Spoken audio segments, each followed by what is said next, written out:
Hello, my fine friends. There was no coffee break this morning because I was just too busy. But I thought that I'd get back to you now. I'm driving home from the doctor's. The thing that I was the most concerned about was getting my tax forms filled out correctly, my disability forms, all that kind of stuff. And we had to revisit. My anxiety got the best of me, and I worried about this visit for weeks. Because, seriously, if they don't accept the fact that my disability forms, if they don't get accepted, then I end up owing 15 to 20,000 in back taxes. But my doctor was fantastic and worked out some issues. They found, through some other tests that they're doing on me, found some other issues with me, some blood in my urine, and some other things. I gotta go get a bunch more tests done. But we're back on the same page, and we had a really good talk about how Health Canada is messing things up for people like us who, for instance, the clinic I went to is a teaching clinic, so you always see a resident first who tries to do everything, and then the doctor comes in and the resident tells the doctor what they found, and then the doctor teaches and says, well, you maybe missed this, or that was really good, but what about this? Did you ask that question? That kind of stuff. It's all done right in front of you. Never do you have an appointment that's only 5 minutes like you get at most clinics. In fact, you're lucky if your appointment is only 1 hour long. This one was an hour and 15.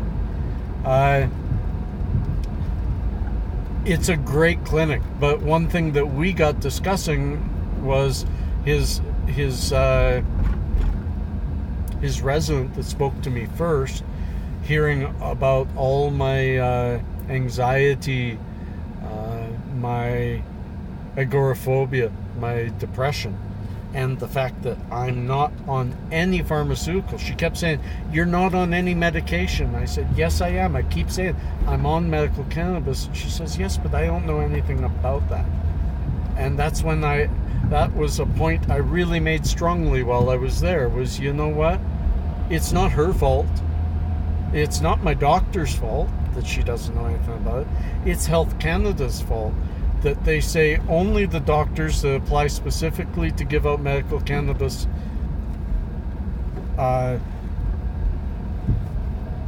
prescriptions can, and therefore they do zero training of any doctors.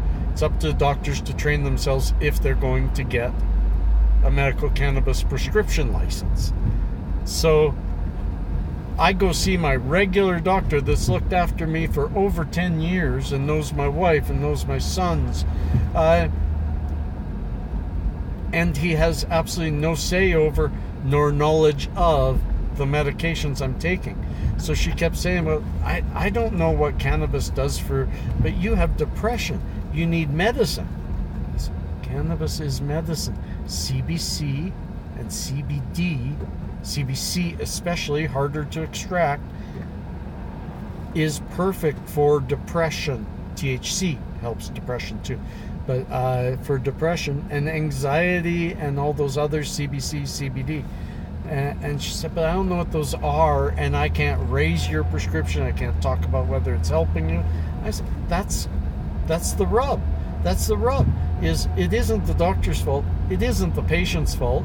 And yesterday I was at my my cannabis doctor's office to do my 1-year renewal, and I never even saw the doctor. Just one of her helpers asking me, do you need her? Do you have any questions? What questions would I have? It's really poorly done, and we need to fight a lot longer. She really wanted me to drop cannabis and move to pharmaceuticals because then I don't have that issue. But I said, why would I leave? My only reason to leave medical cannabis would be it is impossible to afford under the current structure. But I expect that to slowly get better and better. I'm not going to walk away from a ship that isn't sinking.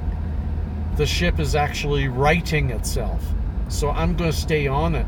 And it works for me. It's just I can't afford it as much as I should be taking it. And yes, when the resident was no longer there and the doctor was there, he did agree that if the stuff is working for you, you just need to take more of it. You need to find a way to be able to afford it. And he also said I need to try to raise money to get my teeth cleaned. That the tartar buildup is horrible, but I don't have any cash. So I'll be working on that this year too. Health is important. And yeah, they found blood in my urine. That's something that I'm going to have to check into, see what's gone wrong. But it does run in my family that just happens sometimes, and they've never found it. So I'm not going to give that one much concern, and I'm going to feel better the rest of today. So I'm going to say to you all, peace and cheers, love and harmony, and may somebody find you without your smile and give you one so that you have one. I hope this brings you a smile, because it brought me a smile. Love and harmony.